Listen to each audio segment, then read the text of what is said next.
C. Two guys who ask, wonder what they're doing in T-Town right now? Not this. It's South Alabama's #1 podcast, Drive Time with DJ and KJ. Good morning. You know what day it is. Hump Day. The best day of your life. Welcome to Drive Time, the best, worst show ever. Everyone is welcome here. Good crowd in first thing this morning. Good morning, Alan Howard. Let's see, Hot Rod's in. Good morning to you. CB's in. Connie Baggett, good morning. T. Marie Smith, good morning to you. Danny, good morning, sir. Sandy Kirkland, good morning. Jesse James, good morning, Jesse James. John Blair, good morning. Mitzi, good morning, Miss Mitzi. Good morning, Mitzi. Diana Hart. How are you this morning? Good morning, Miss Harp. Raj is in. Good morning to you. LaTanya Fountain. Good morning, my friend. Good morning, LaTanya. Remember the name DJ Fountain. Remember the name, seriously. It's going to be a sophomore at Terra Middle this year, a banger. You're going to see his name on the honor roll also. Hey, that's fantastic. Good kid. Good morning, LaTanya. O'Clack's in. Good morning, sir. O'Clack. Corey Pittman, good morning to you. Johnny Sims, good morning. Miss Carol, good morning. Miss Carol. Miss Sandy Townsend, good morning to you. Ron McDaniel, good morning. And what a great day it is. Ron. Big Ron. Donald Thompson, good morning to you. Melanie French, good morning. Tracy Miller, good morning, ma'am. Naomi Lindsay, good morning to you. Kathy Tolan, good morning, Kathy. Stephen Jerninger, good morning, sir. Here's Jake Nager, good morning to you. Tough loss last night, big man. Bounce back Thursday. And good morning, Kenwood. Good morning, DJ. How's everybody going? Everybody. How's everything going this morning? Beautiful day. I want to tell you. Beautiful day. We talked a little bit about it yesterday, and you brought it up, so that's why I don't mind bringing it back up. But, hey, if you're going to buy or trade a car, the one to get is the one you got. Well, I'm going to tell you something, man.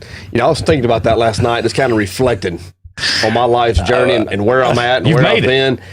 You know, I'm 50 years young. I'm the proud owner of a pre-owned Fusion Platinum. Hey. I'm living the dream, man. And it makes a difference. I'm living the dream. Hey, let me tell you something. And not only are you the proud owner, but you're the proud owner of the lineage of that car. Speaks for itself. I'm going to give everybody a heads up right now. Slick Freeman bought an F-150. And in 2 years, we're going to be jockeying to see who can get it. It will be the pre-owned F-150 to have. I promise you. There's no doubt. Best thing about the car, I didn't know that there was a such thing as ambient lighting. Oh, yeah. You know what color mine's on. Hey, let me tell you, so let me say this. The red room is now mobile. Well, it's purple right now. Well, yeah, it's red. It's red. I was going to say, you change it purple, red, but I'm saying, but you can now you take that show on the road. That car is a mobile lair. I'm telling you, a lair. You get in at your own risk, especially on the weekends. You better watch it. When you get in and you get handed a bottle of penicillin, you know things is getting rough. Heated and cooled seats. Plenty of leg room. Oh, man. Let's. Good morning, Stephen Jernigan. Christina Pugh, good morning to you. Misty Holtz. Let's see who else here. Miss Wanda Green, good morning. Nellie Rock, good morning, Nellie. Ashley Morris, good morning to you. Joshua Gibson, good morning. Heath Madison, good morning. Officer Madison, good to see you this morning. Glad to have you in. Sherry Weaver, good morning to you. Let's see here. Ken Red, good morning, Ken. Good morning, Ken. How's it going this morning? Danny Smith, good morning to you. Let's see here. So, Wendy Willis, good morning. Closell. Mr. Russell, top of the day to you as well. Good morning, Ralph. Good morning to you. Let's see. Ken Douglas, good morning, Ken. Jeff Robinson, good morning to you. That's not a lair. That's a leisure vehicle. Hey, good morning to Michelle Wyman, a neighbor of ours, and a great people right there. Good morning, Michelle. Can't wait to see you. Been a while. Let's see here. good morning, Elizabeth Bush. Hazel, good morning, Hayes.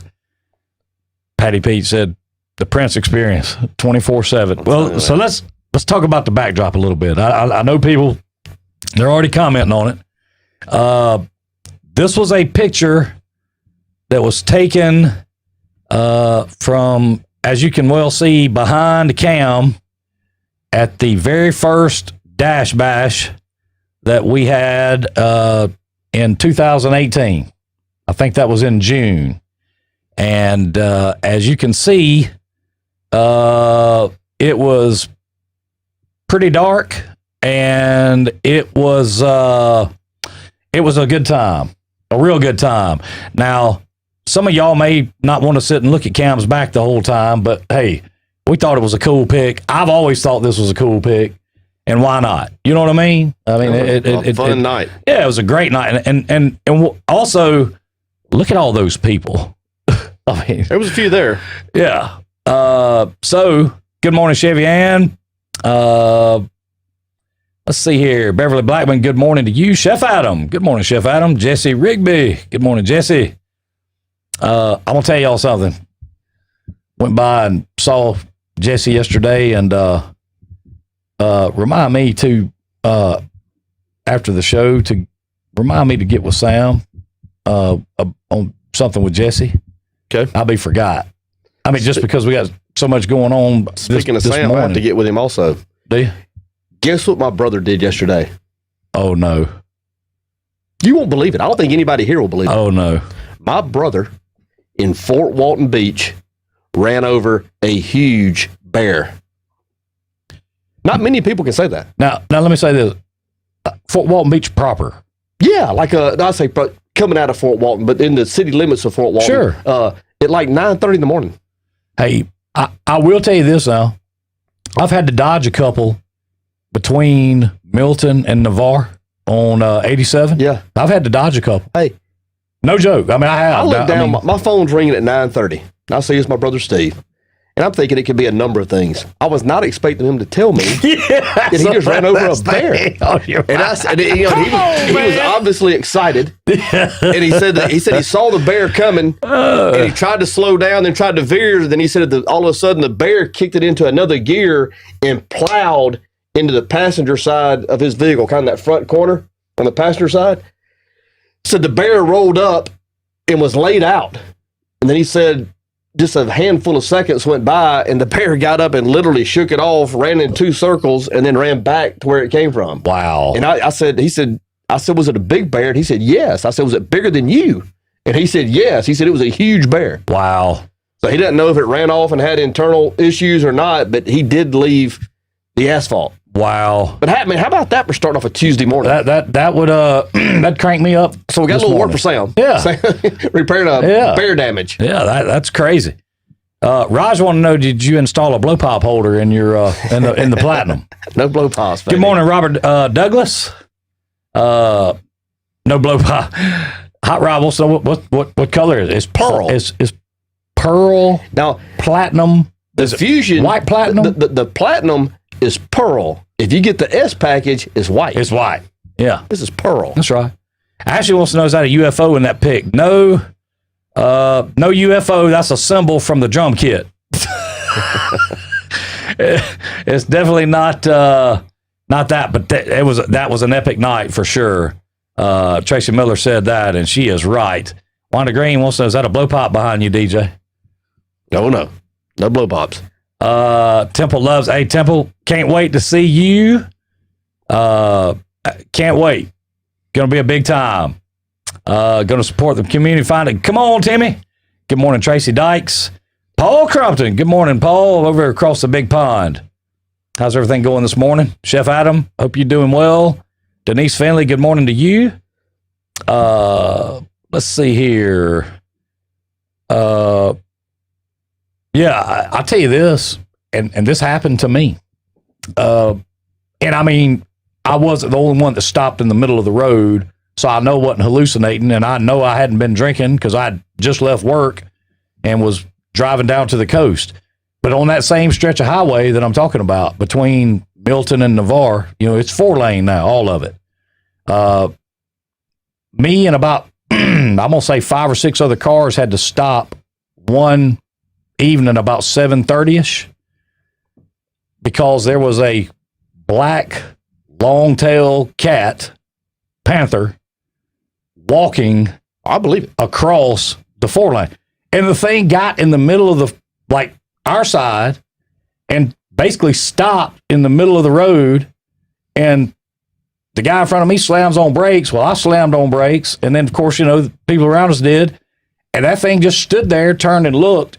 And it's as big, it was as big or bigger than Max. Mm-hmm. Big cat. And it just turned and looked and just went right on off in the woods. And I'll tell you this, Jesse James has even got a crazier story than that. When Kinsley and was young, I mean, young enough that Jess was pulling her around in the wagon in the neighborhood. They happened to be down on the coast, and she was holding one of the dogs. I don't remember if it was Max or Dallas, but one of them on a leash. I think it was Max, and pulling Kinsley in the wagon, and not a black one, but a brown, golden panther came out of the tree line into the street and stood there and looked at them. And I don't know how she was able to control Max, because I think he went ballistic trying to get to that cat, which that cat would have ate him alive. Let's be honest. I don't know. I don't know though. When it comes to Jessica, it may have been in Kinsley. He had a lot of adrenaline. He'd had that cat would have known he'd have been in a fight. Let me say that. Yeah. But and then that thing it took and ran and took one hop and jumped over a 6-foot privacy fence in one of the neighbors' yards into their backyard. Wow. And she immediately that could have been fun. She immediately made a U-turn. I'm like, she just froze. Yeah. Well, she immediately made a U-turn and went back to the house. Of course, she called the neighbor and told the neighbor about it. Of course, they looked in the backyard. The thing wasn't there. I guess it had jumped the back fence or what have you. At what point did she put the for sale sign down? Well, I'm gonna tell you, she ain't like me, because like I told her, I said, hey, most of the times those things, like, they try to stay hid. They don't want anything to do with you. But with that dog there, that may have changed things. But now here's the good thing: that dog would have slowed that thing down. Oh yeah, long enough. Right. Yeah. So, and that dog was almost as big as, from what Jess told me, that dog was almost as big as that cat. So, anyhow, good morning, Mother. Morning, Miss James. Hazel want to know, did you get the high massage option in the Fusion? No, but I do. I will give you 2 words, a feature that it does have. Okay. Lumbar. Hey, there you go. Temple, 400-pound bear lives in her neighborhood. Wow. That's a big bear. Real big. Danny says his brother just moved down there, said something about the bears, and I told him he wouldn't have to worry. Oh, well. Well, that's true. Oh, wow. Jesse James said there's a video of a bear swimming in East Bay last week. That's crazy. That's crazy. Yeah. Second sandbar is getting crowded.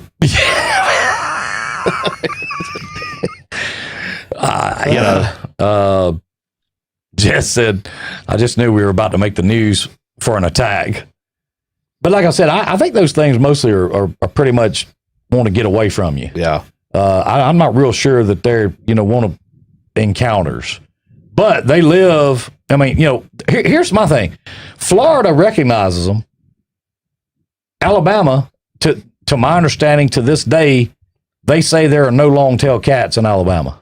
So I guess they're also suggesting that cats can read and know where the state line is. Well, that was what I said. And I've seen too many game cameras, and I'm sure you have too. No, I don't need a game camera, and I didn't want to say this. I've seen one dead, a hunting partner of mine. I'm not going to rat him out. Shot one and killed one, and I stood over it and looked at it. Sure. Okay? I've seen that. Sure. I've seen one other hunting in Kirkland.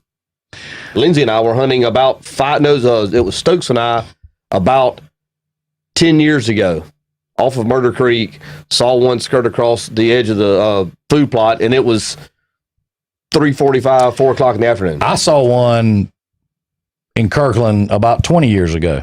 Now, I thought it was a golden retriever, honestly, to begin with, because that mean it was big, had it long, and it was kind of running towards me. The one I saw was black. The one I saw dead was black, and the one I saw in Kirkland was black. The only one I've seen that was black was that one that run out in the middle of the road on us. The one that Jessica saw, she said it was, like I said, that golden brown, like a golden retriever color. And the one that I saw was kind of that golden brown while I was hunting. Mm-hmm. I did unload the gun, shooting at it. I did not cut a hair. I was not thinking I've got to walk back to the truck without a single bullet.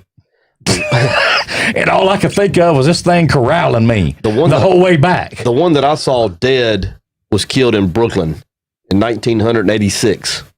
And we were there was about 4 of us making a man drive on some private property. Heard a couple of shots, the standard to my left. We all grouped up, and there lay this black cat, and I'll never forget this. The tail was like a rope almost. Yeah. And it was as long as the torso. That's right. It wasn't a huge cat. Right. But it was probably, if I had to say, I would say it was a 25 to 30 pound cat, which is, that's a big sizable cat. Yeah. But the tail was as equal as the torso. Good morning, Sarge. You. But that was real. And of course, we buried it because we knew that there was legal ramifications. Sure. We buried it, but I could take you to the place. I could go find the remains. I think I could get real close to the remains of it. But let me ask you this. If Alabama doesn't recognize long-tailed cats, is it illegal to shoot one in the state of Alabama? I would say no if they don't exist. I mean, because they don't, unless something has changed, they do not recognize them. A lot like national championships for a certain Yes. Man, I tell you what, that's a great, that's weird how that fits. That's a great analogy. Yeah. Hey. I mean, that works.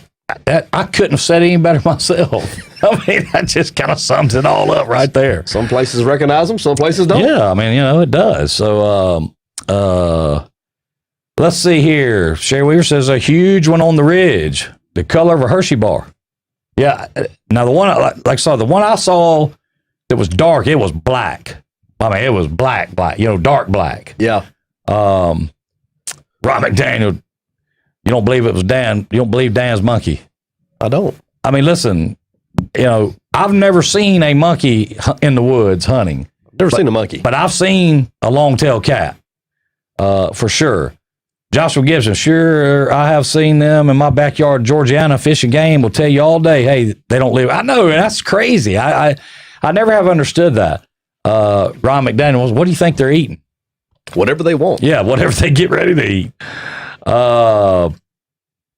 Let's see. Mitzi says, I've seen one in Evergreen on Old Sparta Road near J Villa. That's probably, the way the crow flies, that's probably less than 8 miles from where that one was killed in 86. Mitzi, where I saw the one I saw while I was hunting was not very far from where you're talking about. At all.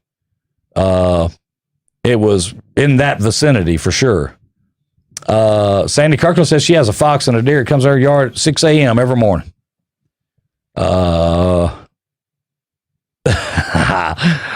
Danny said the Panthers know it's tiger around here. They just visited. Hazel says he's got 3 meth heads that break into his trash every Tuesday morning. Come on, man. Hey, that's pretty good now. I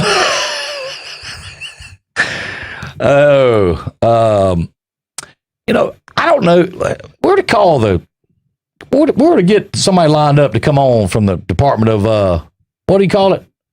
Natural, conservation? Fish and Game or Fish and Game, whatever. Yeah. I wonder if we could I know he's retired, but he's a good friend, and I'm sure he wouldn't. Let me take that back. He may not come in live, but I bet we could get him to call in. Or I can get him on the phone. Get Frank. You think Frank would? You think? I mean, I think he would call. I don't know if he'd come sit in because he might not know what we would say. Yeah, I don't know. But I think we can get him to call. And Frank, I'll tell you what, he's knowledgeable about all that. He can tell you what's going on, for sure.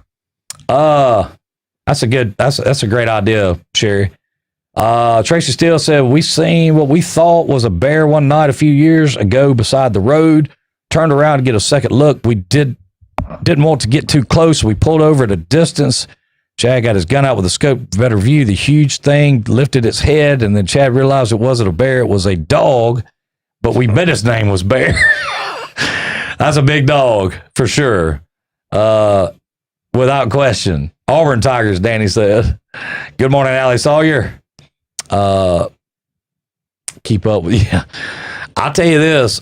I've seen too many people that had game camera footage of them, and they look like the real deal to me. Well, like I said, I've seen them, so I know what I know. Let me ask you this. What did the tushies on that thing look like, the canines hanging out of the front of that thing? I don't remember them being overly big. Overly big, no, I don't. The thing that got me was the eyes and the tail. What was it? Let me ask you this. Was it an imposing, I mean, laying there looking at it, if you were walking through the woods and met up with that thing, was it imposing or not? Well, let me say this. I'm scared of my own shadow. Okay. So, yes, for most people, I don't think most people would have felt threatened by it just from the physical size of it. Sure. No. But the eyes looked like death, and the tail was just... Now, put that in context for people where people can understand that you are the guy that gets dropped off at the ladder stand or the shooting house or right thereabouts. And you get picked up. It's not right thereabouts. It's there. It's at the ladder. If the step is here, then I'm getting dropped off right there. You're going to back me in, and I don't care how much noise it makes. Actually, the more the better. And that's fine. That's fine. And you're not coming down till you see the headlights and the brake lights sitting at the base of that ladder. I would prefer you come get me at 4:30, but I do understand, and I'm a respectful guest. If I'm hunting with someone, you're gonna sit most people like to hunt till dark. Sure. I get it, but you're gonna come pick me up and you're gonna back it in right there to that step. And I'm gonna ask you to ID yourself when you roll down the window. I mean, the headlights hit enough. I'm gonna go, Ken? Ken? And then I'll come on down and... You're going to make sure you ain't got no last house on the left thing going on. You know, anytime when I'm sitting there, when I'm on a hunting party or whatnot, sure. I like to hear the ground rule, we're sure. gonna do this, shoot this, whatever. Right. I don't care what all that is. When they say, all right, we're going to meet out here, all right, I'm gone. I start shucking shells and I go to the camp. I don't have to hunt that bad. If y'all don't mind, in the mortal words of a good friend of ours, if y'all don't mind, would y'all just run me on by the house? Run me on by the house. I'm not a good enough shot. Have you ever heard him say that? Oh, yeah. Is that not one of the most classic lines of all time? Pretty good. That's pretty good. That's almost as good as a long lost dear friend, Hayes Martin. Yep. And some of those stories. Oh, yeah. The hitchhiking one especially. Yep. Which we can't tell here. Can't tell here. But I'll tell you what, if we could, it'd be something to tell. So maybe Ron can answer this question. And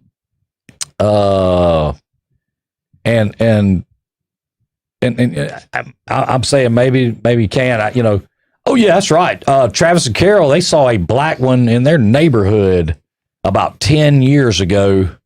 They had a huge bobcat in the yard at 9:30 2 days ago. I remember when they saw it was a big black panther. I believe it. Let's see. Cynthia Scruggs, good morning to you. Ron Kennedy, good morning. Chef Adam said in the 90s he lived in Pollard. He saw multiple black panthers. Ron McDaniel, long-tailed cats are always overrated. Sarge said Wade only sees cows on his game cameras. Only sees what? Only sees cow. Hazel said when they lived out on McDowell Lane, site of the infamous 1992 party of the year. Let me tell you this. It may have been 92, but that was the party of the millennium. Without question. Oh, yeah. He came home one night from an evening out, and a full-size panther was in the driveway. That's crazy. I wish I'd have known that at that party that night. I may not have been so freely to walk around outside. Mm-hmm. Let me say this. There was enough people there to keep many bobcats away. Sure. You didn't have to worry about that. Let's see. Bear at the beach, Bigfoot and Evergreen. It's time to head for the hills. Hey, the one on the ridge, tail end and all was longer than the one lane. Oh, wow. That's a big cat. Cody Fowler said there was a panther come up in our yard in Walbeek where he grew up. Used to sit out and listen to them scream. Oh man, that's like you ever heard one of them scream? I don't know that I have. Ooh, I do. I don't like that. There's Aunt Faye. Good morning, Aunt Faye. Good morning, Aunt Faye.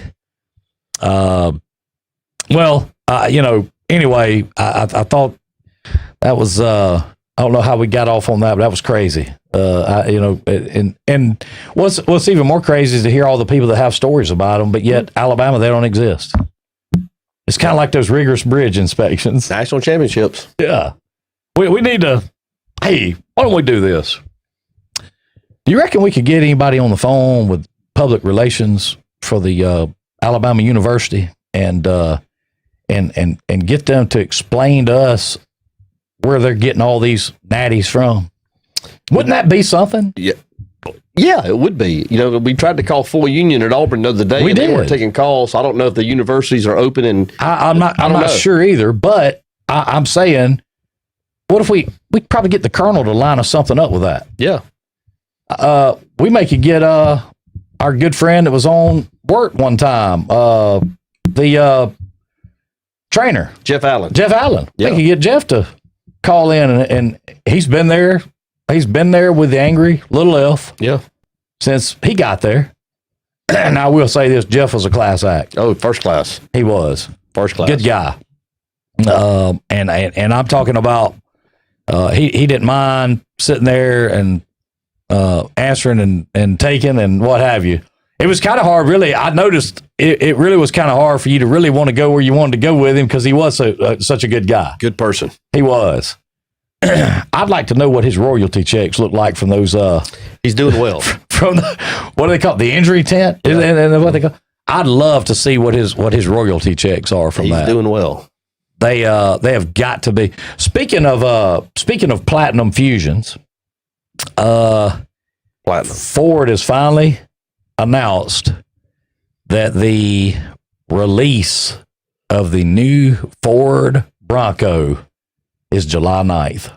July 9th, right around the corner. July 9th. It will be released. Now, this is the first of a couple of models they're going to build. The big version, which is, I think, the one everybody is waiting for, will be coming later. Okay. I'm not sure that this is actually the one everybody. They're not bringing back the Bronco 2, are they?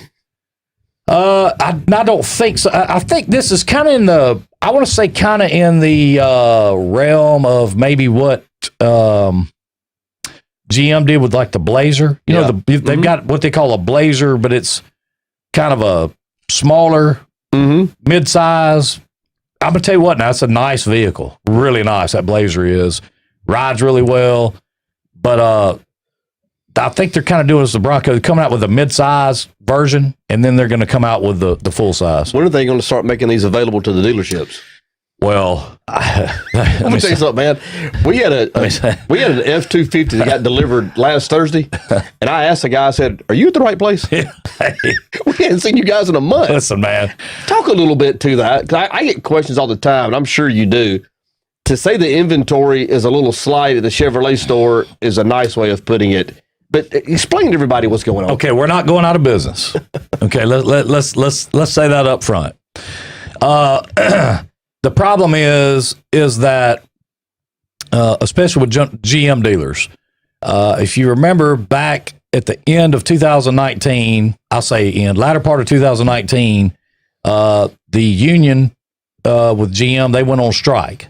So production stopped. Yes, everything stopped. Parts, everything. Mm-hmm. Okay, well, that lasted 2 months-ish. And when they finally reached an agreement and got cranked back up, they were going into the Christmas holidays, for which they shut down for 2 weeks and plus another week for New Year's. And so they got back from that, got going, and all of a sudden, COVID-19 hits. they shut it all back down. So all of the GM dealers in the country that had, or in the world really, but in the country especially, that had inventory sitting on the ground, when you don't have inventory coming in, but you got inventory going out, that's what happened. And so every GM dealer out there is trying to get hold of inventory, but there's just none to get. Now, parts have been the same way. Mm-hmm. As you well know, and that a lot of people don't realize this, but the same companies build parts for all the manufacturers. Sure.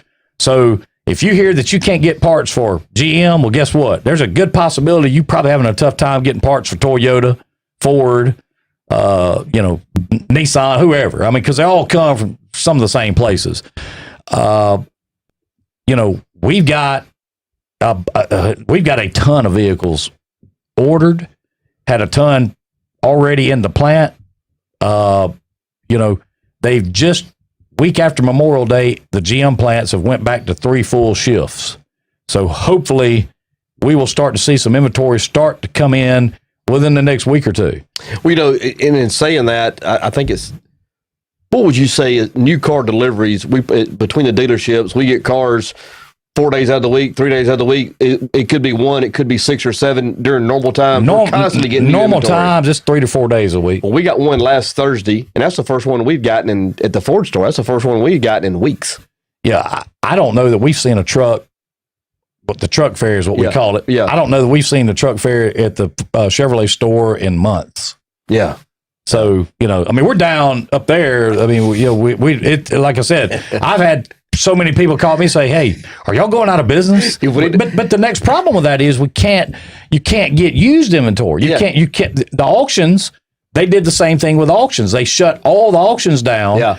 And not only that, but Manheim came in, which is the big one. Yeah. And the one that they do the closed sales and all this stuff with, and they laid off 3/4 of their workforce. Yeah.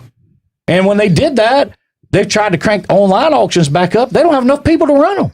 Well, if we need a backup location for the Pygmies, we can go to the Chevrolet lot. Dang. That'd be a great play. I'm not sure that the neighbors would like it a whole lot up there. Plenty of room. We got plenty of room, though. Go swimming over at Cindy's. Yeah, there you go. But that has been, it's been tough. Yeah. I mean, it has. And the Ford store, with Ford and Chrysler, we haven't faced as bad of a problem over there simply because they didn't have that 3-month hiatus at the end of the year, or they were still cranking them out. Mm-hmm. And so, that just kind of messed a lot of things up. But anyway, that's kind of how all that worked and how it all happened and, what's going on with that. So, for everybody wondering, no, we're not selling out. We're not having an inventory reduction sale because we're going out of business.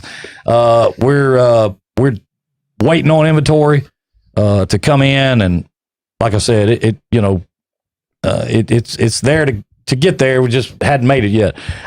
And speaking of that, I'm hearing rumors.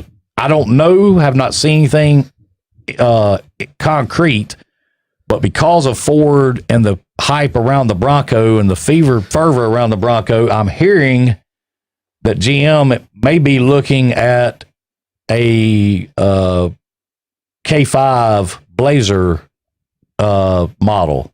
You remember the full size? Don't know, just what I'm hearing. So, but I thought that was, listen, we've been hearing about this Bronco for 5 years. So now we finally got a date. So, and with you, taking delivery of the Platinum Fusion yesterday, I thought that was something interesting to go along with that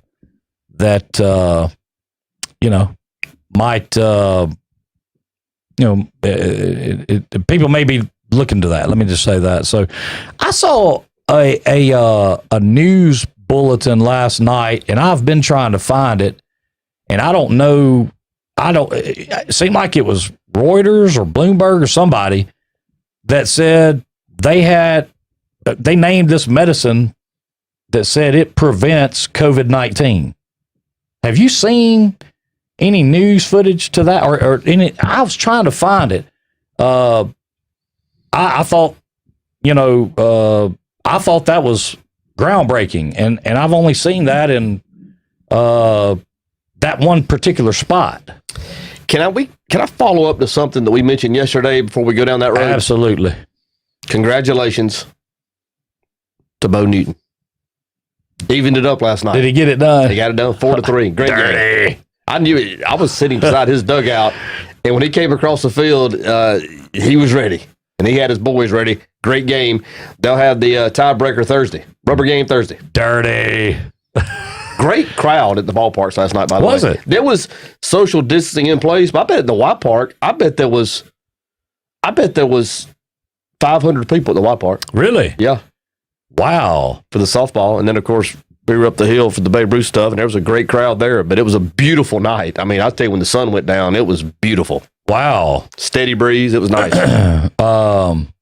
Wow, that's crazy.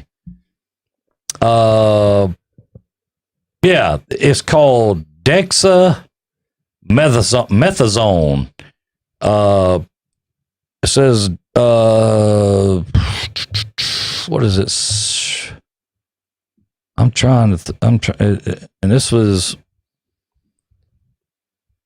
this is from the University of Oxford.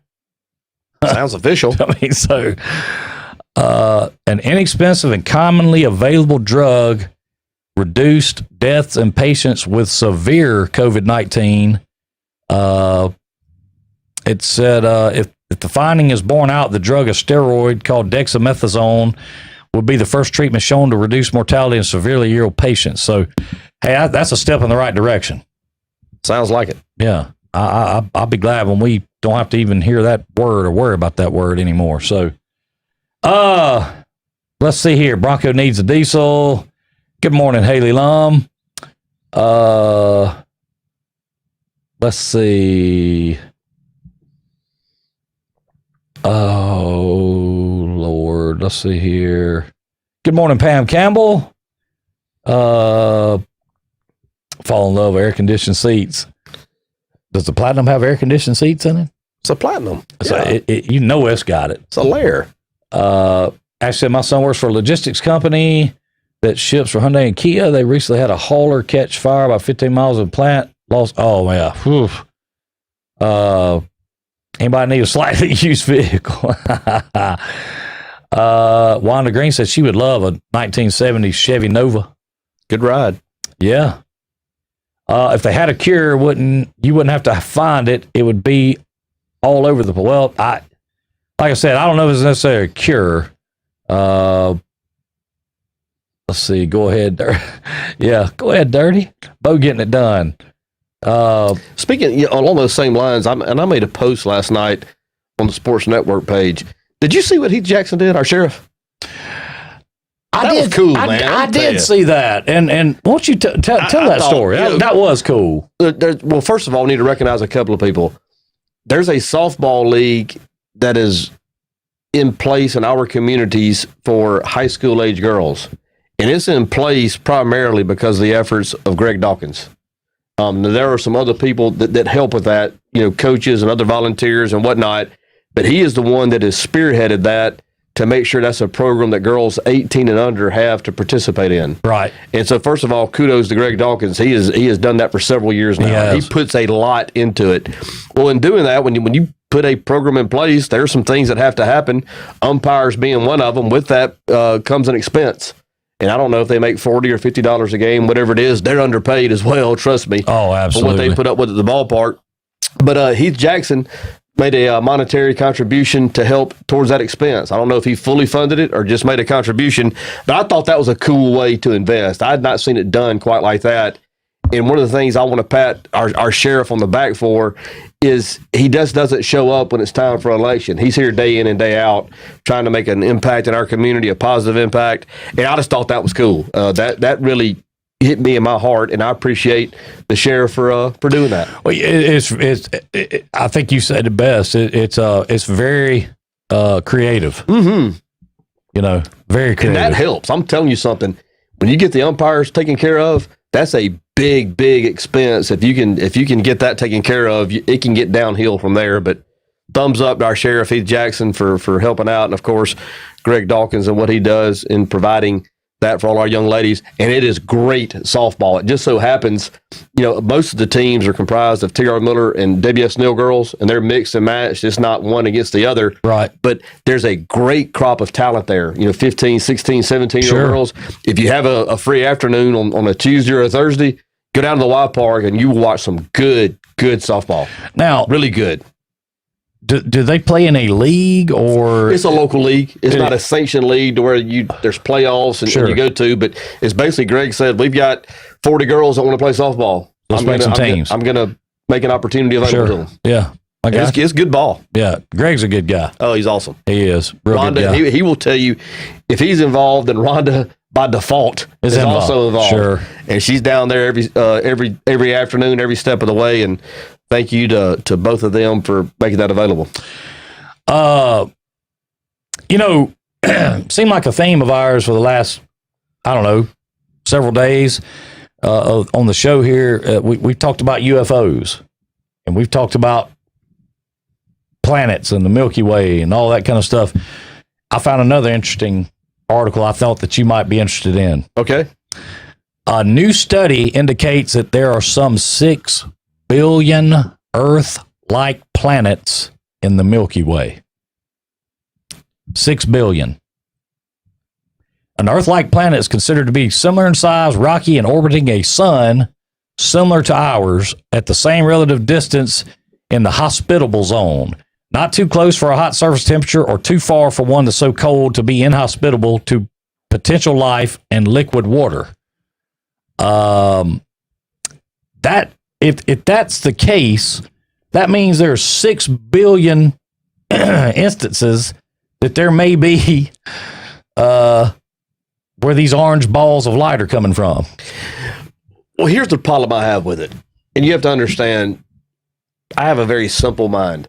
Okay, I'm not a big thinker. It is hard for me to fathom things outside of this. But how do you put a number to it? 6 billion? Listen, I'm not real sure. I would. Some of the astrophysicists can make a calculation that can take a thread and hold an elephant. Yeah. Up 1,000 feet. I don't know how you do it. I'm raising a flag on that. I just don't know how you come up with that number. Let me tell you what it says. The calculation is based on the conclusion that there are 0.18 Earth-like planets per G-type star, which is like our sun. Okay. How'd they come up with that number? That doesn't explain that. I don't know, man. I don't know. I don't either. I mean, all I can tell you is I thought that in as much as we had been talking about that, that it'd be, something to mention. Thank you, Tim, for mentioning that. There's Jay Atmore and Flomaton girls in the softball league as well. Okay. Yeah, well, that's why I was, I didn't know if it was like, local meaning just, Bruton people, Bruton Eastward area, or if it was Atmore, let me add something to this. I'm going to probably get in trouble for saying this. And I've been saying this for many years. I'm not so sure Dwayne Young that in our area that the girls aren't better athletes than the boys. I mean, we have outstanding female athletes here. If you haven't seen them, you have missed. If you didn't see Illyria Smith play basketball, you missed a great basketball player. Not a great girl basketball player, a great basketball player. I'm going to tell you this. We got a bunch of them. There's a bunch of them still coming. So remember this name, Serenity Mitchell. Remember the name. I had the privilege of watching the Jackson sisters play. Yeah. I'm sure, and you did too. Yeah. And I can tell you, there have a lot of great girl athletes that have come from around our community. A lot of them, not just one or two. I'll tell you what, and I would challenge this, and I think Greg could set this up for us. If you sneeze at fast pitch softball, especially if you're a guy, if you sneeze at it, contact us, and we will line up an opportunity for you to get a batting helmet and a bat. Take a swing or two. Dig in and get all of it you want. We'll put the Barnett girl up there. We'll put Mackenzie Thomas. I'm not sure the young ladies' names, from the other areas. We'll put any of them up there, and you can get all of it you want. And I know where I put my money on it. Couldn't touch it. I believe that. Couldn't touch it. Gotta be. I was told there would be no math.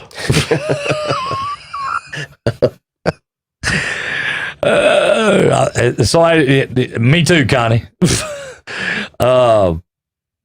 Yeah, I don't disagree with that. I'm telling you, man, they're good. They are good. I mean, in my opinion, that'd be like me going out there and lining up with Booker on the mound and me trying to take a stab or two at, one of them hanging, 92, 93 mile an hour fastballs. He throws down the pipe and I'm sitting there looking at it. And kind of going back and forth. And I'm going back to the baseball side of it. I was sitting there last night and in the dugout, you saw Beau Newton and Wes Sessions coaching the team. The other dugout. Great baseball players in their day. Oh, absolutely. Great baseball players. In the other dugout, you had Tyler Joyner. Great baseball Jake player. Major. Stokes is over there. Sure. All great baseball the first players. Game, you had Tim McDonald, JoJo Booker. Great. In the other dugout, you had Jason Tiepo, Thad Moore, Tim Kelly. And I was sitting there watching them. And number one, they are teaching them baseball. There's no question about it. You can see that they are well-coached teams. I mean, they fundamentally know how to play. Yes. But when I was looking at the interaction, how much better people are those young folks going to be just being around these guys? I mean, when as a parent, when you turn your kid loose to a coach or a teacher or whatever, that's an awesome responsibility that person incurs. Oh, there's no doubt. To sit there and watch them impact stuff outside the game is what I enjoy. And you can hear, like, Beau Newton said something yesterday, and I loved it. We were talking before the game, and Lindsay was sitting there with me, and Lindsay was telling how much she did not enjoy me coaching her. And, I get on her a little bit. She told the story that tears started coming out her eyes at practice one day because I was coaching her up. Good morning, Cecil Ivy. And I looked at Lindsay and I said, you can go cry me a river for all I care. Oh, man, you Justin Timberlake. Well, anyway, Beau Newton said he had a coach one time that he was coaching with, and a kid started crying. He said, cry, kid. It's an emotion, just like laughing. I don't care. Cry your eyes out. It's a human emotion. And I like the way he said that. So if I ever do it again, I'm going to file that one away. Go dirty. It's an emotion. It's fine. So tell me this. How bad or did he put it on? Or did he just win? No, it was 3-2 or 4-3. So it was a tight game. The league's great. Okay. All the games we've played 4 games now, and every game has been separated by 1 or 2 runs, and both teams had opportunities to win. I mean, it's great baseball. Awesome. It's great baseball. Awesome. Let's see here. Ashley said, girl athletes are smoking the male athletes in this area. Her daughter had several school offers because she was a TRM athlete. And college coaches like their work ethic. Hey, I mean, they're good. They've been good for several years. No doubt. They've been good for several years. Timmy Wiggins said he coached 12 and under softball for 5 years before in our local area, and Babe Ruth at the same time for 3 years and loved it. Did either of us, Danny Smith, get to watch Sarah Ann Fountain zoom around the basketball court? Hey, I tell you what, she could play some hoops. Well, let me tell you something. I didn't get to watch Sarah Ann play. I was at Auburn in those days.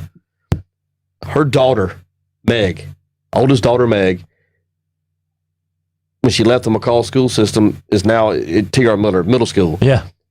Remember the name. Hey. Meg Fountain. Hey, 3-sport beast. Hey, she could ball. Oh, Sarah Ann. Sarah Ann could ball. Meg is the truth. Hey, I'm telling you right now. I'm telling Meg you. Fountain. Remember the name. I'm telling you, she didn't get it from John Robert. Meg Fountain's, she's real. But let me say this. I remember not long ago you telling me John Robert brought the heat at the Old Timers game. Oh yeah, he did. And our boy Boo goes up to bat. Tell it again. Bases loaded. Bases were loaded. There was 2 outs. 2 outs. And Boo's walking to the plate, and everybody in both dugouts stood up and walked the rail. Because y'all just knew what was fixing to happen. Thinking he was going to hit it on top of that gym. And that's why you remember. Who was pitching? I want to say it was Matt Barentine. I won't swear to it, which was another. I was going to say it was. That's a pretty good matchup right there. It was. I'll remember that for a long time. Just the way you could feel it. It wasn't. Nobody really spoke to it. You could just feel it. So everybody got upset. I'm going to watch this. I'll tell you this, and me and Coach Boyd were talking about this the other night. In the last, I'm going to say 10 to 15 years, don't remember having a feeling at a ball game, football, otherwise, like I did the night that Spanish Fort rolled into Miller Cruz. That was a special night. That was a special, for a lot of reasons. Yeah. I mean, that was just strange how it came together. It was. But that was a special night. He was talking about it even from their point. Yeah. Even from their, like, he said they could feel it was just different. There was electricity in the park that night. And the great thing about that was, and I know Christine had pointed this out, a lot of those guys had played with each other, summer ball and that kind of thing. So they all kind of knew each other. But I will tell you this, I don't know if you could have got much more excitement, in the air. I mean, when you've got all of the, first base, that bullpen was full. There was 100 people. Right field. I mean, it's full. You couldn't get on the fence. There was 100 people in the bullpen, and it was just happening, man. And I'm gonna tell you this: that Siebert kid, did that ball? Did it ever stop? There's two things that I'm going to always probably remember sports related. Right. One, I'm going to remember Xavier McKinney getting his head knocked off in the Iron Bowl last year. Yes, he did. And two, I'm going to remember Siebert turning around Booker's 95-mile-per-hour fastball deep into the night in right field. Man. And you said it was Titanic. And you said that's the longest ball that I've seen. That you've ever seen hit there. Cruz. Now, granted, all those pecan trees are gone now. So there was balls that flew in those pecan trees, but from a pure where it landed and where the ball started, I've never seen one hit there. How far would you say that was? I would say if it traveled a foot, it's 310 down the right field line. If it traveled a foot, it traveled 430 feet. I concur. It hit in the asphalt closest to where the coaches park in front of the field house. Yes. And I was just like, that didn't just happen. We had the replay mechanism in place for the Battle of Murder Creek. If we'd have had it that night, I know. I would loop it. I mean, I was like, I want you to see this now. I had a diagram it. The telestrator, it was unbelievable. We should have. Unbelievable. Good morning, Jason Ward. There she is. PGP. Good morning to you. Dwayne Young says he's coached T-ball and baseball in Atmore. I'm going to tell you this, and let me say this with someone who hasn't been involved in that side of it, but I know DJ has for basically all his life. But for anyone that takes their time out of life, and I mean, full-time jobs, parenting, life responsibilities, and goes and volunteers their time to not just coach, but teach life lessons along the way to our youth. I believe if our country was to take the model that we have in place around here with all the volunteerism that we see and have, I think our country would be a lot better place. Well, we're the greatest community in the world. So that in and of itself means we're the model. And we do things different here. We've always done things different. We act different. Don't agree on everything. Everything's not perfect. Good morning, Angelique. Not going to, but yeah, we're this is different. This is a special place that we all get to call home. And I think that we all do a very good job of doing our little part to make sure it stays that way. And you have to. You have to be vigilant. I do. I think it's awesome that people do that. And what to see here? Hazel C. Remembers Tracy Kaiser outran every guy in their class. Hey, she could roll. Tracy is I think she is the manager of Tractor Supply. Here, do you know Tracy? I do know Tracy. Hey, I'm going to tell you now, she was an athlete. I was 19.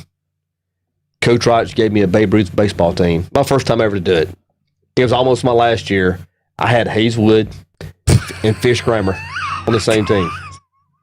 You know, I'm out there trying to coach. And that's your first year? That's my first year. Oh, man. I'm 19. I got Hayeswood and Fish Grammar. I'll never forget coaching up Fish Grammar one afternoon, trying to encourage him in my own special way to do a little bit better. I turned around to pick up the bucket of baseballs. I turned back real quick because I knew something was going to happen, and he's giving me both birds. Have a good one, Jason, right? He was giving me the birds out of both barrels. Really? Both of them. Wow. I said, Fish, come here. Tell me what Catfish used to do to you when you were up and waiting. That was Lily. I was umpiring. That was Lily. Catfish. This is down in O'Bannon. And for those of y'all that don't know Catfish, we're talking about John Martin from the Martins of Kego, Alabama. there wasn't video back in those days, but anybody that was playing and remembers, I'm umpiring the bases. I have the first and second base area. I'd love to see the long ball. Every kid, your brother being one of them, every kid who ever hit a home run in Little League Baseball in those years, I gave a high five to come around second base. Every one of them. Without question. Without question. Sure. Catfish is on the Braves, and they're playing the Indians. I was an Indian. Catfish knew I was an Indian because his brother was a Yankee, and he was there at the ballpark where we were playing against each other. Well, anyway, Terrence Daniels hits his 18th home run of the year against the Braves, TD, and he's coming around second base, and I give him the high five. And when I give him the high five, I see Catfish is playing second base. I said, old lip curl up. And he looks at me and he says, "Screw you, Jennings. You always pull for the best team."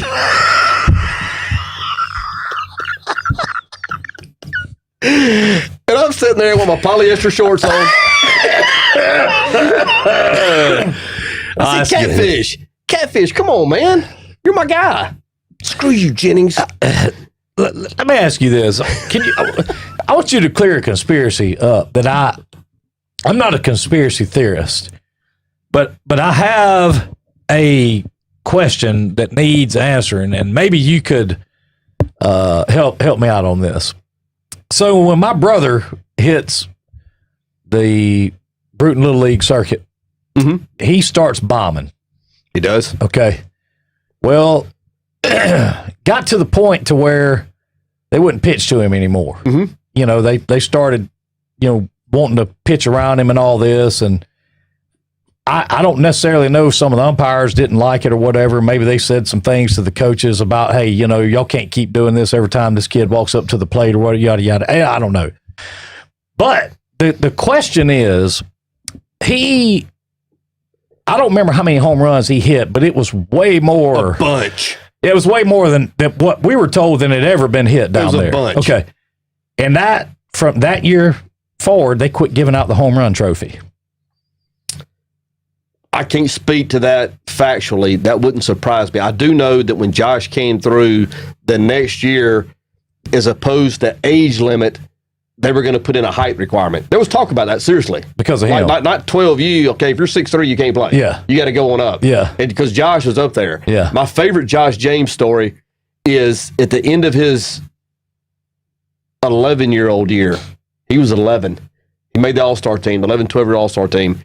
They were playing W.S. Neal All-Star team, East Bruton All-Star team, in a practice game at O'Bannon. Yep. Coach Roch had me behind the plate umpire. I'd never been behind the plate all my time. I've been on the bases. Sure. Well, like it is today, there was probably 150 people there. And they're all sitting around the backstop, right there by in the bleachers or whatnot. Good crowd. And I remember Annette Crenshaw being really excited. And I'd actually been warned about her just a little bit. And she kind of got excited. So anyway, I'm sitting there. And she's real partial to Josh. Everybody there knows that I'm a Miller guy. Sure. I'm a Bruton guy. First time doing it, the first inning, Josh comes up and the bases are loaded. And there's 2 outs. And I want to say, were he and Chris Parker the same age? Or 1 year different maybe? Chris Parker, they would have been two years different. It may not have been Chris. I can't remember who it was. It was on the mound. Anyway, it was 2 balls and 2 strikes to Josh. The next pitch was center cut. No doubt about it. It's a strike. And I locked up and I called the ball. I don't know what happened. I was not like it was an 11 and 12-year-old baseball game. I didn't care who wins. Sure. I was not gonna, I just said ball. Ball came out of my mouth. I said ball 3. They went ballistic. I dropped my head. I took a deep breath. I said, my God, if Josh James hits this next pitch up there by the Bruton Standard office, they're going to kill me here. And he did. No, he didn't. He hit a double. So only 2 runs. The inning was over with. I turned around. Danny Parker was there because he was over the East Bruton baseball. I said, Coach Parker, I missed that one. I said, I'm sorry, I missed it. He said, don't worry about it. It'll be all right. He said, don't try to make it up. And I appreciated Coach Parker saying this. Sure. He said, there is no makeup calls. You missed it and you move on. Yep. And I appreciated him saying that to me, but I missed it. It was boom. I don't know why Josh didn't swing. It was boom. I said, ball 3. I went, oh my God. The one thing, good morning, Fuquay. The one thing that I miss, I wish Josh would have played high school baseball. Coach Hart wanted him to play. I wish he would have. Coach Hart talked about him a lot and wanted him to come out. And if nothing else, I think that he offered Josh the deal just to pitch. He said, if you want to just come out and just pitch. But now I'm going to tell you something. He could sling a ball. Oh, yeah. He could. I don't know. But a guy that tall. Oh, 6'6", 6'7", what it is. I mean, and he was athletic. Rear back and and throw it like he could. I don't know if you know this or not, but he could throw a knuckleball. I didn't know that. True knuckleball. I didn't know that. My Uncle Donald had, grew up. He played baseball and he played baseball at Troy. Okay, I didn't know that. Yeah, and he taught Josh how to throw that knuckleball. I'm gonna tell you, you ever tried to catch a knuckleball? No, I can't say that I have. I want to tell you something, man. I don't care if you're a catcher. I was, and I'd get down. He throw the. That ball is scary to watch because it's doing just like this the whole way there. Yeah. It is. But anyway, moving on. Let's talk a little bit about the Dirty 30 Jam. Getting closer. Get your tickets. So Camp 31 is going to be in the house. George's Barbecue going to be in the house. So obviously they're going to be all serving different things. Mudbug Mafia in the house. I didn't know the Mudbugs were coming. Oh, yeah. Mudbug Mafia in the house. Couple other things we're working on, but going to be a big time. A real, real big time. And looking forward to it. It's going to be a lot of people. You still thinking kickoff's going to be around 2-ish? Yeah. After in the afternoon? 1 or 2. 1 or 2? Yeah, somewhere in that neck of the woods. Run through the lineup again, the musical acts. All right, so kicking it off, Love is War. If y'all remember from the first Pygmy show, Chrissy and Max, yep, the bass player and his lovely wife, they do a hour or so set, and it's fantastic. Chrissy can definitely sing and bring those pipes. Good morning, Sharon Smith. Miss Gail, good morning to you. So Love is War kicking it off. Next is Tusk, the Fleetwood Mac tribute band, and they're going to do what they do. And if you like Fleetwood Mac, you need to come out and listen to them. They're awesome, off the chain. After that, kind of the one that a lot of us are waiting on, Telluride. What do you say about that? Then after that, take a little bit to change the stage up and dark-ish. We're going to have the Prince Experience. So if you like Prince, you need to come on. And I'm about to release a video montage of what's coming, where people can actually see that this isn't like cheesy imitation kind of stuff. Oh, yeah. It's like the real deal, So if you didn't see Prince, this is the closest thing you'll ever get. You won't ever get any closer. When this guy's gone, Prince will officially be gone. That's a fact. And last but not least, closing it out, the Velcro Pygmies. I want to say Fish Grammar has just piped in, and so has Sarah Ann White Fountain. Fish almost retired me after 1 year. 19 years young, and Fish and Hayes about ran me out of the game. Well, I'll tell you what, I can believe it. Let me tell you who I had the dugout that year. It was great. I mean, looking back on it, I'm not so sure that wasn't the most fun year I've ever had. Sarah Ann, DJ has challenged you to a one-on-one Anywhere of your choosing, B-ball. Her, not Meg. I want her. Yeah. Her. Yeah. Oh, yeah. Sarah Ann. Yeah, that'd be easy. Yeah. Yeah. I don't want anything. Hey. I don't want none of Meg. I didn't say that. You heard it. I didn't say it, Sarah Ann. That's on DJ. So, Yeah, that'd be a mismatch. yeah, I can't. Give us plenty of time to know where that's at because we want to be there. She doesn't want to do that. Can you do it in the Y where it's air conditioned? Wherever she wants. Yeah. She doesn't want to do that. I think she would. I think she will. Rethink it. I mean, anyway, go ahead. I'm In the dugout. yeah. Hayeswood. Fish. Robbie Crenshaw. Philip Purnell. Oh my. Barry Ellis. Oh my. Tim Pettis. Jason Pettis. Larry Large. Powell. Bo White. Dominic Vigilante. Rodney Lanier. Dale Wilson. Greg Reynolds. 13 players. Beau White was a baller, was he not? Yes, he was. Good young man. He was. Lost him too early. We sure did. Rodney Lanier lost him, lost Dominique. Dominique and Rodney, and all three great guys. Mm-hmm. No doubt. Sarah Ann said, I can't believe I've missed it. You have to let me know. Well, you need to check it and see. Butch said, John is ready. I bet he is. You talking about like playing a game? What's he talking about? The concert. Oh, yeah, well, I'm sure. I was about to say, if y'all talking about the old timers, let me know. He did, speaking of John, he mentioned to me that he'd like to come and play in that next game that y'all might have. Okay. He wants to pitch. Okay. Did you ever see him throw the ball? I never saw John throw it. Now Frank Cotton told me this. Yeah. He was in high school, junior year. They were up there. I don't know how they clocked them back then. Maybe you could tell me in the mid 80s. How did they clock balls? I mean, were they using radar? I mean, yeah, but it was about this big. Yeah. I mean, it wasn't the handheld stuff they have now. He said John consistently clocked 95, 96. Wow. Fastball. Wow. Consistently. Wow. And like he told this story a lot. Yeah. Coach, he wasn't really one to make up something when it came to sports. Sure. You either were or you weren't. Yeah, right. So, speaking of that, it ain't Velveeta's real cheese. That was a cool post that you put in BMP Sports of Dow Altman. Man, was that a great picture? And then Kirk Brown, he said, when did this guy play? Yeah. Let me tell you something. You don't have to ask around much about that, Kirk. You find out. How many, I saw the question asked, how many helmets did he break? I was a kid. I can tell you what the word was on the street, and it was one every other day. And, Coach Hart is still around to speak to it, but it was always said that he wasn't allowed to practice most of the time.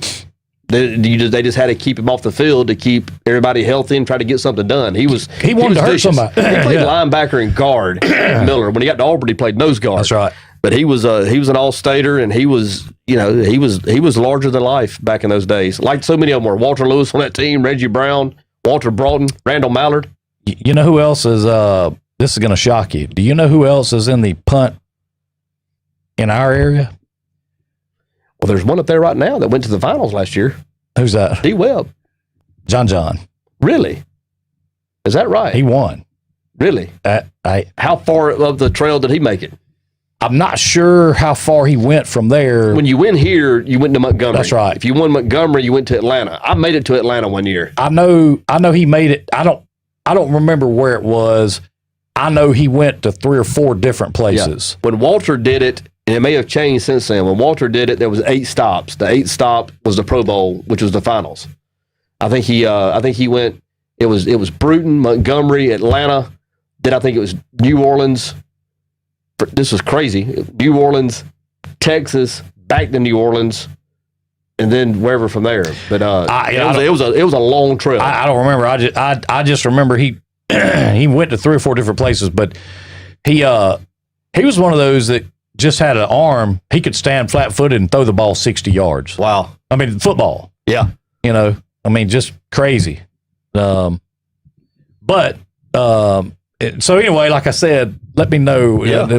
Aren't they going to do that I again? think they said they're going to do it again next year. And I'm going to tell you this. Coach Madden told me that he was going to have a little surgery after that last game. I tell you what, he showed out in that game. He said, I heard he did. He showed out. He did.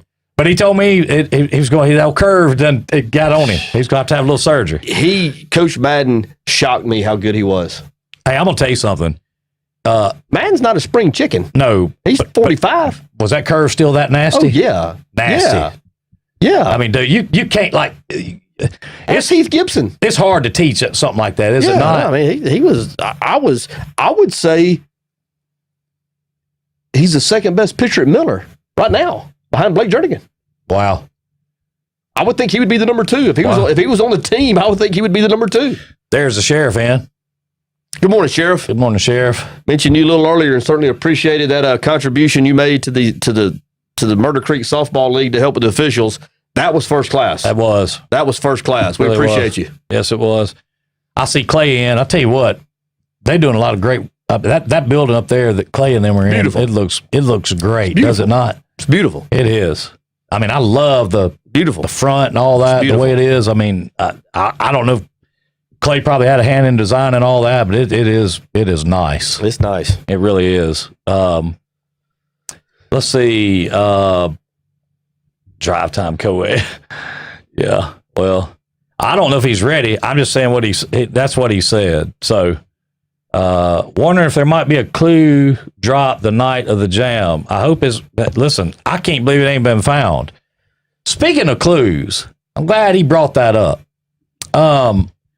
Let's run through real quick the people that have been gracious and kind enough to put into the pot and the prizes and all that, DJ, and then I'll mention a little something. The cash portion of the prize is $2,125, if my math is correct. We appreciate Connie Baggett for contributing to that. Larry Murphy at Camp 31. The Butcher, our favorite Pepsi guy. No doubt. Is in on it. Sarah Williamson threw in. Tallulah Bells. That's, of course, Mallory Stanley and Tracy Miller. Jesse Reeby, James Brothers Furniture. That's right. Is in on it.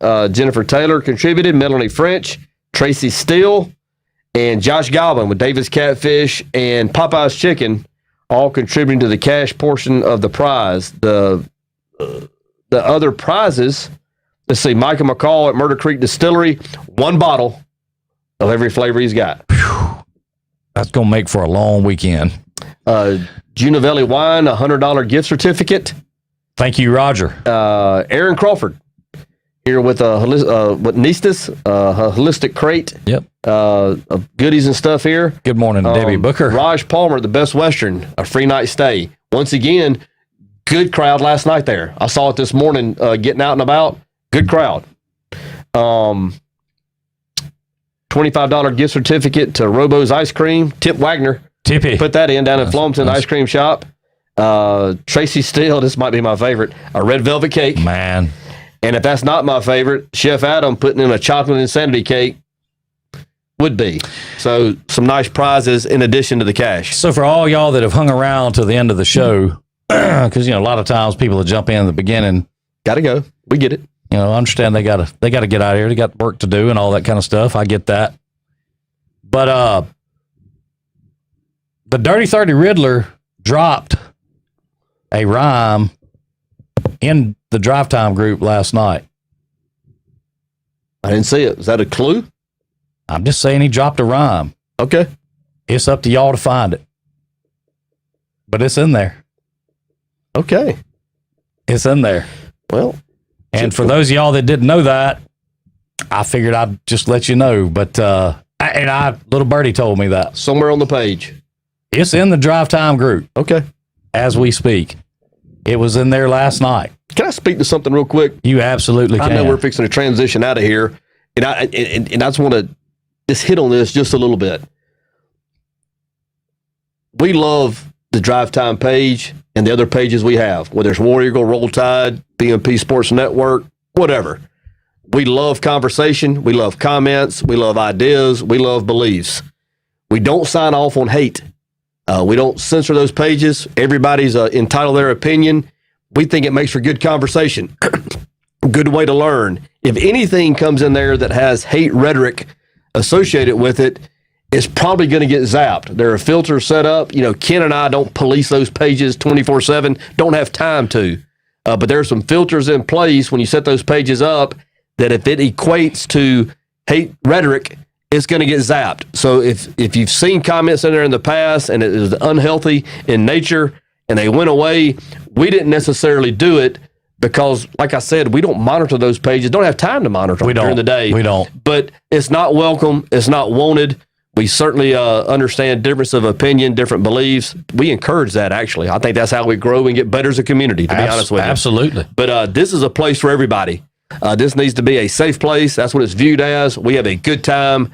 We're going to be positive. We're going to be proactive as far as being part of the solution. And I just wanted to get that out there because there's been some talk about it on the sidewalk a little bit in conversations I've been in. Have you seen this? Have you seen that?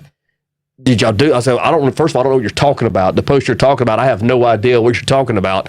But I just kind of wanted to get that out there so everybody can kind of understand how we feel about it and what we do with regards to it on a day-to-day basis. And I'm glad you said that. And I want to take it a step further. If you see something in there that, goes against the grain, and I think everybody knows what goes against the grain as far as the Drive Time family is all about. Sure. Let us know. Mm-hmm. Message us, report the post, whatever you want to do, let us know. That's not what we stand for. We have never stood for that. Not going to stand for it. Not going to put up with it. Don't mean that from a chastising way. I don't mean it that way. I'm saying, just kind of going further with what DJ said. We're just not gonna. We're not going to promote division in any way. Difference of opinion is fine. Sure. You don't have to believe what we believe, but have a great morning, Sandy. We don't have to believe the same things, and I don't want you to think that it's our way or the highway. It's not. This is an open forum, but everybody knows what's right and what's wrong and what's appropriate and inappropriate. Everybody knows that. That's right. And just remember, we're not going to, we're not going to promote it. We're not going to allow it. We don't have time to moderate those pages and sit and just watch. And, but there are filters in place. Sometimes things do get through. If they do, Facebook, they've got those algorithms watching and that kind of thing. But hey, sometimes stuff gets through. And if it does, please let us know, because we absolutely will not have it. I think I can speak for DJ and say, healthy debate, as DJ has said many times, is great. But at the end of healthy debate, we can all get up from the table and hug necks or rub elbows, whatever the newfangled thing is. If people aren't shaking hands anymore, which I honestly see a lot of people still shaking hands. But let us know, because we can't, we won't deal with it, won't abide by it, not going to have it. And, but anyway, I wanted to let everyone know that, it's not necessarily that, let's just say, I'm not going to say it's a clue, but it may be, but it's in the group. You just got to find it. Go look for it. Yeah, that's right, Connie. Don't start mess. It's just, it's just that simple. I mean, that's just the way it is. So, the top 5 needs to be reported. Hey, look here, Raj. Everybody has a poll. Everybody. I mean, and sometimes others are better than, well, they're not better than DJs. I'm only worried about mine. Yeah. And now his pole is riding around in a platinum. It's a platinum pole. Coming to a sapphire room near you soon. With 4 bottles of salve. It's a lair. I'm riding in a lair. With ambient lighting. With ambient lighting. All you need is a little incense. And I'll go with a turquoise back over the dealership. kind of soothe me for the Kind of get you ready for the day. get ready for the war. Yeah. There you go. There you go. You got anything else? I No. mean, I don't know of anything that I'm fixing to go to the head, so going on, and so I don't know of anything else that we may need to talk about or not need to talk about. I know this. I'll let you get us out of here. it's been a great Wednesday. Get those tickets. Dirty 30 Jam, July 18th. I know you've already got it circled on the calendar. $15 for a ticket. Go online, get those secure. Let's make sure we have a big time on the 18th. Hope y'all have a great day. Got some time to waste tomorrow. Come back and we'll do it again. Y'all have a good one. Love y'all.